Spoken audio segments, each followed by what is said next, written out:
Hey everyone, Matt Malden with Apollo Acres here. Today I'm here to show you what it's like raising chicks and what you need to create a good brooder to keep your chicks healthy and safe. So as you can see here, I've got about 45 chicks in this brooder. This brooder was just an old bookshelf that my wife found for free on Craigslist. We removed the shelves in it, put it on its back, and then we just put a few vertical posts, 2x4s, made a door here on the front, and wrapped it in chicken wire. And so the nice thing about this is it was, one, very inexpensive, and two, it's at a good size. I could probably make it, there's probably some things I would change next go around, but at least it's manageable that we can move this inside or outside. I typically like to keep this thing outside, one, because it takes a lot of space, and two, it gets very dusty in here with these chicks. We have them they're in pine shavings. You can see these here, the Tractor Supply Flake pine shavings. They have well, actually, let me get you a closer look at that too. They have a more premium version as well at Tractor Supply that's finer, that's a little more absorbent than what I'm showing you right now. I kind of like the coarse stuff. Like I said, it already gets dusty enough. That's what they're kicking up, and they're kicking up their dried poop and everything. So you really don't want to keep them inside any longer than you have to, preferably not at all. But you know, when it's 8 degrees outside, you got to do what you got to do.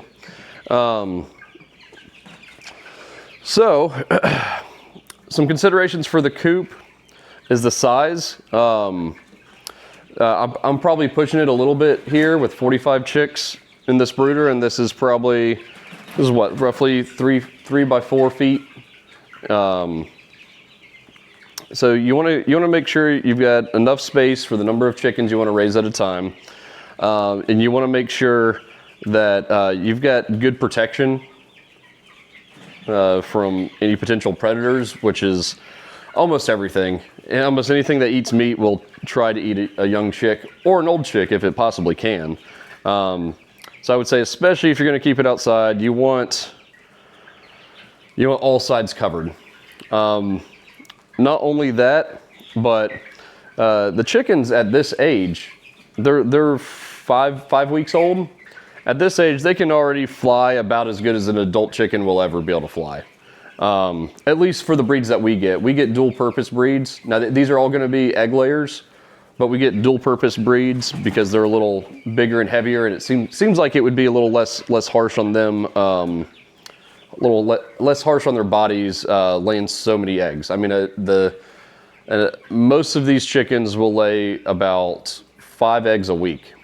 And you can just imagine that body mass that they're losing every week. I think that can be hard on smaller birds. So we like to get bigger bodied birds. The black ones here are Australorps. And then the white ones, and we have about 25 of those. And then we got about 25 of the white Plymouth Rocks. Now earlier I said we had 45 chicks. That's because we lost 5 of them. This isn't that uncommon of a thing. We did order these online from Hoover Hatchery. When we got them, they were all live and well. But then about a week in, we lost a few chicks. And like I said, that's pretty typical. You hate to lose animals. And sometimes it's hard to tell what the problem is, whether they were in a space too small, whether they're getting too hot, whether they're getting too cold. But anyways, just don't freak out if it's your first time getting chicks. You get a bunch and some of the chicks die early on. It does unfortunately happen. But these guys are doing pretty good since that first week. As you notice, some of my white Plymouth Rocks, they've got a little blood on their tail feathers. And some of that is those new feathers coming in are pretty susceptible, and for some reason chicks like to peck at them, and then as they bleed they like to peck at them more. And especially with these white feathers, there's a handful of the white Plymouth Rocks that are getting picked on. And so again, this is another thing that's very common with chicks. If this starts to happen, there's a few things you can do. One, try to always make sure they have food and water. They're less likely to try to cannibalize each other if they have everything that they need. But they will. Chickens will eat chickens, so just make note of that. And then the other thing you can do is you can have, you can put a red light on the chickens. And when you have your red light on them, they don't see that the blood on the other chickens as much, and they're less likely to continue picking at a wound. So I'll end up putting that red light on them at some point today, and hopefully that'll stop. So other things you need to consider besides the physical brooder itself and the pine shavings, the litter that you're going to use. You're going to need some kind of water, some kind of feeder, and you're going to need a heat source. So the water and feeder, that's simple enough. You can find good ones anywhere you're going to get your chicks. So that's easy. The heaters are just as easy to find, but you may want to put a little more thought into your heaters. So as you can see, what most people start out with is something like this.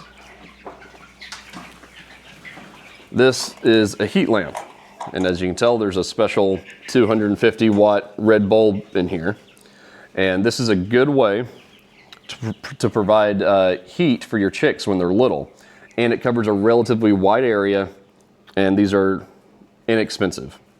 Now, a major consideration with these, one, that 250 watts is significant, so there's going to be more of an electricity cost with something like this.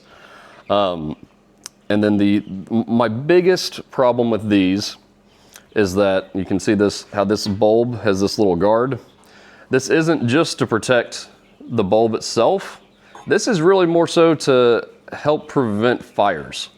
Without this guard, if this were to fall on your dry litter in your nest and your brooder, it can cause a fire, and very likely will. Fires are started every year because of these. So they also have a clamp to mount them on, and really I think what gets most people is they put a lot of faith in this springy clamp, and something bumps it, or it's just slowly sliding and they don't realize it. Then one day it slips off the clamp, and then it's a bad day.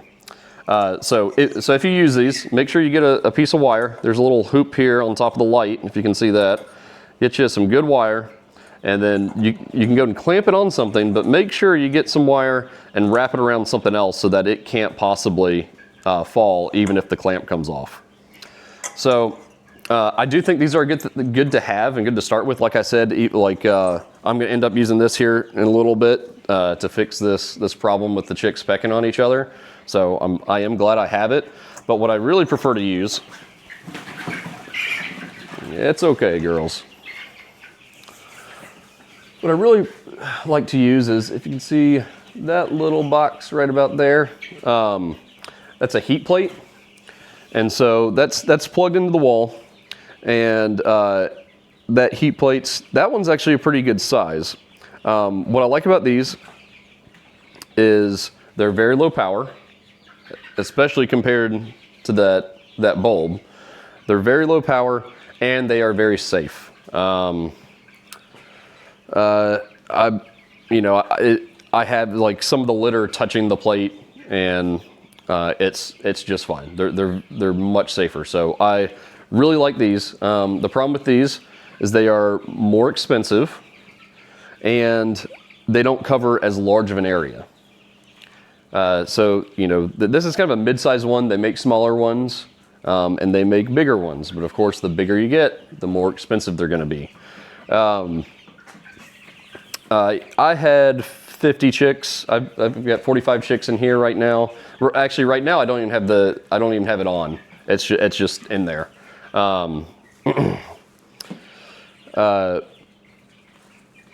But you can notice that it's at like a slant right now. I think you can see that. The reason I like that too is so you can adjust those legs whether it's tall or short. So when they're little chicks, you want to have it pretty low, and when they get bigger, you want to have it higher up. I like to have it slanted so that there's always, if they're cold, they can get to the part that's lower to the ground, and if they're a little hot, they can move a little further away. It also gives some flexibility as they get bigger without having to go in there and adjust it all the time. But anyways, this one looks like it's, I don't know, that's at least a 12 by 12, maybe a little bit bigger, 14 by 14-ish, we'll say. Heat plate, and that's good enough for, like I said, these 45 chicks. And I unplugged, so they're 5 weeks old now. I unplugged that probably a week ago. And I've got them in the shop. And the reason to do that is you want to harden your birds off before you just throw them outside to the elements. So that means, particularly when it's this cold out, this is unusually cold here for Alabama, which is why they're inside again.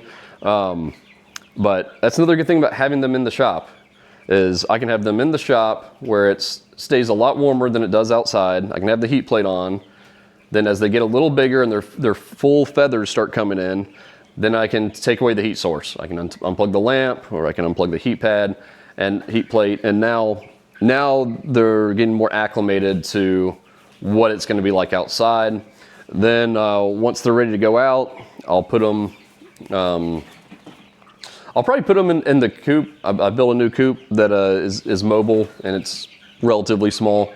Small enough that I can get in the shop. So I'll probably get these guys in their new coop here soon, and I will roll them outside during the day when it's nice and cold. But when it gets really cold, at least I still have the ability to roll it back inside. And I can do that kind of slowly over the next week or so if I need to. And that gets them acclimated to being out in the cold.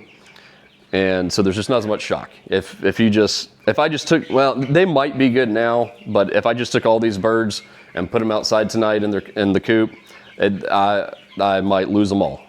So, you know, they're pretty good once they get all their feathers in, but you just, it's something to keep in mind. You want to be careful. Let's see. I think that about covers it. If you have any questions, just let me know. It's a lot of fun raising chicks. It's very rewarding. I think if you have the land, and you don't need much land, but check with your HOA if you're in an HOA. You don't need much land, but it's getting 5 eggs a week from a single bird, it's pretty rewarding. And if you don't like the processing of chickens to make pot pie, then this is a good way to get a good healthy product that you can do yourself at home. And we love having the chickens. And like I said, if you have any questions, just let me know.